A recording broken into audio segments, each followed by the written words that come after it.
wa National Unity Platform atekomawo mu ggwanga kinewunyisiza nga abasirikale tebakyayagala kulaba kiyitibwa kamera wadde essimu recording ekintu kyonna wewuunye twali recordinga mbeera yakabangali ezitwala Bobi Wine gye bamututte nakulaba mbeera nga bweri okutwalizaamu ku luguudo lw'Entebbe naye nga tebakyayagala kumanya era gye biggweredde ebintu byaffe nga babisise babisudde kale nze ne kamera yange crashinze wamu n'essimu yange ya smartphone bagisise omusirikale ow'amagye era actually mbadde ndicodinga waliwo enamba ya drone namba UBL 565T ebadde ekuŋŋaanya abo bonna bagenda ogenda mu kisaawe Entebbe wamu ne bannamawulire babatutte tetumanyi gye babatutte namba ya drone eyo ebadde esomba buli muntu yena takkiriza bagenda ku kisaawe tetumanyi bantu abo gye babatutte bannamawulire abasoba mu 8 tetumanyi gye babatutte tetumanyi kiddako tusaba poliisi etubuulira bannaffe gye babatutte. We need justice as the press, as the media.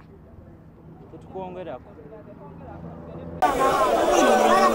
Let's work together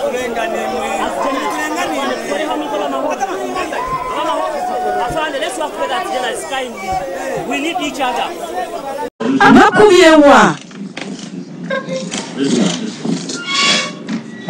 No, they squeezed him. I saw him, but I was seeing. Oh no! What is it, Pare? What is it? Bakujema wezo na. What kind of criminals are these? Mukulembede bani. Mamuli balala. Umbade magatomo bali atekati. Be strong.